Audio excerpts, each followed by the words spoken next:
Hello everyone, welcome back to the channel. I'm only now Simple G, this time with a Dauntless video. And Dauntless had some pretty good changes last week, which I'll be running through in this video.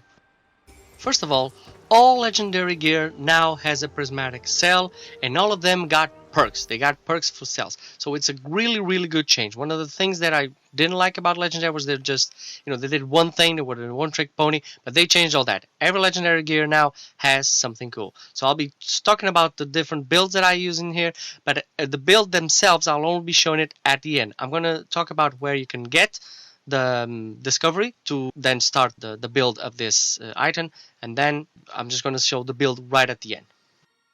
Okay, so let's start off with the Radiant build that I have. Now the Radiant build, I'm using the Warpike God Hand, which now has plus Savagery, and I'm also using the Munitions as a fire because it's a beam weapon. Now the Warpike God Hand, you can find the discovery called Martyr's Reach on Paradise Break.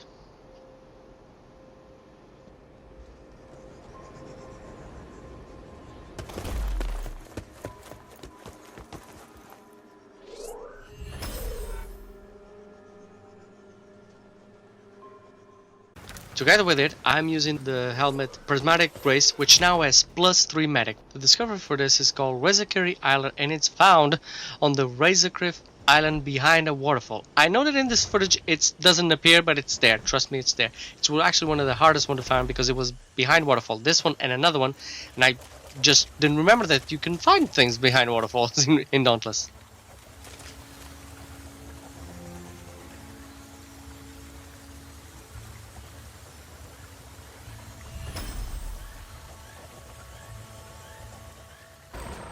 Now, using God Hand and the Prismatic Grace helmet, is it good? Yeah, it works, The helmet actually provides a little bit of support. I know that support isn't really like a class or a thing in Dauntless. I mean, you can build it for support.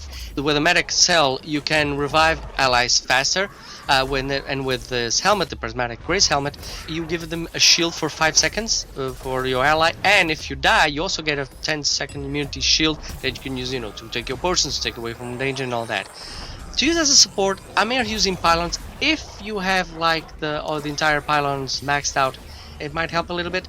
I'm using the engineer cell to get more range to my pylons, but it doesn't really feel like it's a support. I mean, to be a total support, I'll have to be doing something that actually, increases the attack of my friends or their health. Or in this capacity of support, I'm just helping them revive really fast. So maybe one day they'll actually create a class or a way for us to do that. Right now it is what it is. It works very well. The God Hand with Savagery plus 6, and with the beam it does a lot of damage. It works very well. I don't suggest you use this in hunting grounds, because in hunting grounds you have a limited amounts of revivals plus crates. You can use this on escalation to help out your teammates, which I am doing right here.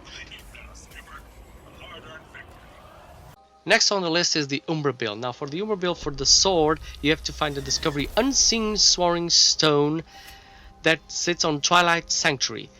Now this is inside a cave.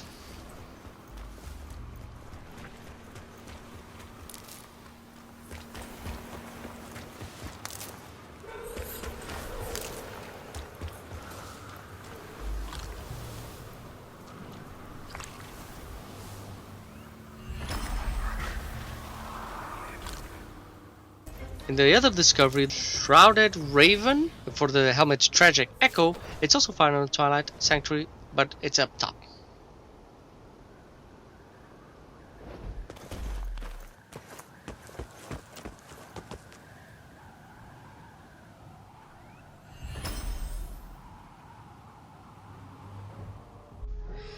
Now this is a pretty offensive build, because the helmet has now a plus 3 perk, and the sword has a plus 3 Rage Hunter. I mean, it's really cool, but if you use and combine, Rage actually only triggers its maximum damage at half health. So Hunger is a sword that when you activate that special, it really depletes your life to give more damage. It also has life steal, but it depletes your life. So if you're using half your life and using the depletion of your life to have more damage, one thing kind of fights against the other, so it's a high risk, high reward. If you're using it against Radiant enemies, be sure to trigger this special when you're close to them and they don't move away, unless, of course, it might happen like it happened to me with Razorcary. Activate it and it just moves away, and then you have to go after it and spending time and energy. So yeah. The perk of them together, it's really cool, it works really well, and also looks pretty damn good if you build it up like that. But be warned that in my opinion, Iceborne is a must if you're going to use both of these items together. Now for my next build, I call it the Blaze build. Essentially it's just all about fire and brimstone. To get the hammer Molten Edict, which now has a +3 berserk, you have to go to Hades Reach and find the Charkilled of Fast. I'm pretty sure I butchered that name, but yeah, that's what it's called. It has a +3 perk, which is really good because, you know, it gives a lot of damage, but it does take away your health a little bit, so you gotta be warned for that.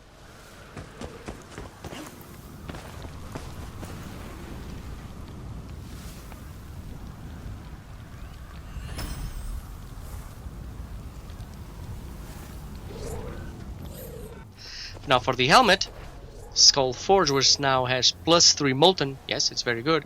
You have to go to Cape Fury, also a pretty big desert, and find the Char Kiln of Xyanath, which is also, of course, behind a waterfall, and I had a lot of trouble finding him.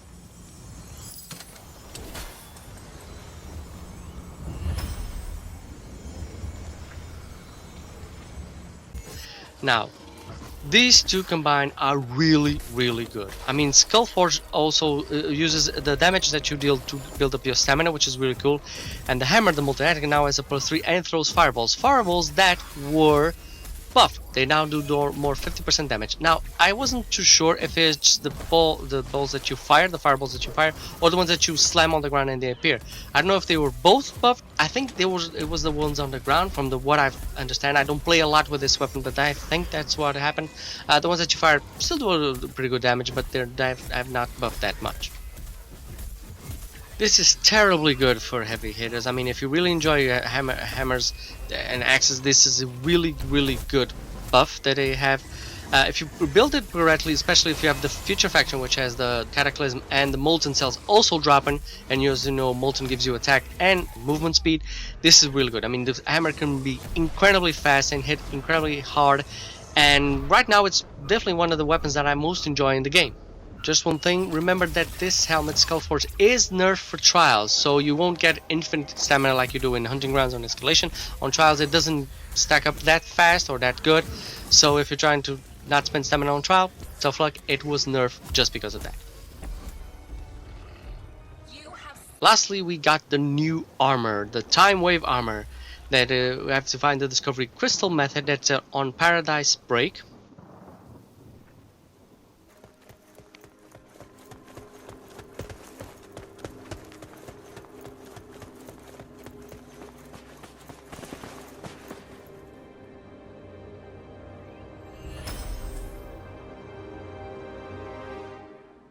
And for the repeaters, the process is still the same. You still have to earn it from trials or buy it at the store. Now the Twin Sun repeaters now come with a +3 Evasive Fury, which is cool, especially because it has an ability that actually dodges enemies. So if you can combine it with +6, it's really cool. You get more speed for your attacks. The armor is where it really shines. This armor has plus Predator, +3 Overpower, and +3 Catalyst. I think it's the +3 all. No, I think Overpower is +6. I don't really enjoy Predator because I get hit a lot. I cannot sustain 15 seconds without getting hit. I really can't, unless it's a real low level. But the other ones, especially if you're using with hammers, it's absolutely unbelievable. The build that I'm using here is not the build that I used in the footage. In the footage I'm using a build that actually didn't work very well. At the end the build is much better than the one you see, but you know, you can make it work. The major drawback of using these two together for me, you know, like the Umbra build, which is, you know, one takes away from the other one here is that Overpower doesn't really help with repeaters because you can't poop with repeaters. I mean, you can use grenades, and there's a couple of methods where you put grenades on the ground and stuff like that, but it's not like an inert thing for the weapon. So using repeaters with Overpower, probably not the best idea. With Predator, maybe you can do damage at a distance, so it's cool. I made it work, but if you want my advice, do not use it with repeaters.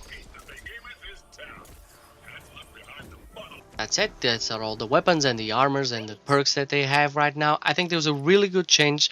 I'm really stoked to see Dauntless giving now 3 steps forward and maybe 1 step back, because there was a time there was like 1 step forward, 1 step back, and everything kind of evens out. It gives me hope for the future that good things are coming for the next update.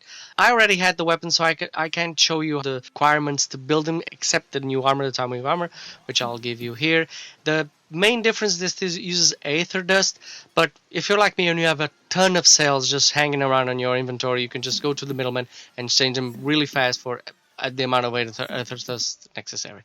So that's been the video. Hope you enjoyed it. If you did, please like and subscribe, and as always, have a great game, guys.